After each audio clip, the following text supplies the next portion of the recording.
അങ്ങനെ mango saga ഉണ്ടാക്കാനായിട്ട് mango puree അല്ലെങ്കിൽ മാമ്പഴം അരച്ച് വെച്ചത് അതിലോട്ട് സിംഗിൾ അല്ലെങ്കിൽ ഡബിൾ ക്രീമും കൂടെ മിക്സ് ചെയ്തതിന് ശേഷം വേവിച്ച് വെച്ചിരിക്കുന്ന സാബുദാന അല്ലെങ്കിൽ ചൗവരി ഇട്ട് നന്നായിട്ട് മിക്സ് ചെയ്തിട്ട് 1 മണിക്കൂർ അല്ലെങ്കിൽ 2 മണിക്കൂർ ഫ്രിഡ്ജിനകത്ത് വെച്ചാൽ നമ്മുടെ സ്വാദിഷ്ടമായ മാംഗോ സാഗോ എന്ന റിഫ്രഷിങ് ഡെസേർട്ട് റെഡി.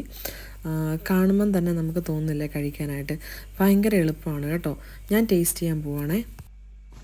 ഹലോ, അങ്ങനെ ഞാൻ മാംഗോ സാഗ ഉണ്ടാക്കി. ഇവിടെ ടേസ്റ്റ് ചെയ്യാൻ വേറെ ആരുമില്ല, അതുകൊണ്ട് ഞാൻ തന്നെ ടേസ്റ്റ് ചെയ്യാമെന്ന് വിചാരിച്ചു. സൂപ്പർ. അറ്റ്ലീസ്റ്റ് നിങ്ങൾ വൺസ് ട്രൈ ചെയ്ത് നോക്കണം കേട്ടോ. നല്ല അട്ടാറൊരു എന്താ പറയുന്ന റിഫ്രഷിംഗ് ആയിട്ടുള്ള ഒരു ഡെസേർട്ടാണ്. ഭയങ്കര സിമ്പിളാണ്. ആകെ ഒരു 15 മിനിറ്റ്സ് നമ്മുടെ എന്താ പറയുന്ന സാബുദാന വേവിച്ചെടുക്കാനുള്ള ഒരു 15 മിനിറ്റ്സിൻ്റെ കാര്യം മാത്രമേ ഉള്ളൂ. ബാക്കി എന്താ പറയുന്നത് 2-3 മിനിറ്റ്സിനുള്ളിൽ നമുക്ക് ഷലോഡ എന്ന് പറഞ്ഞ് ഉണ്ടാക്കാം. എല്ലാവരും ഉറപ്പായിട്ടും ട്രൈ ചെയ്യണം.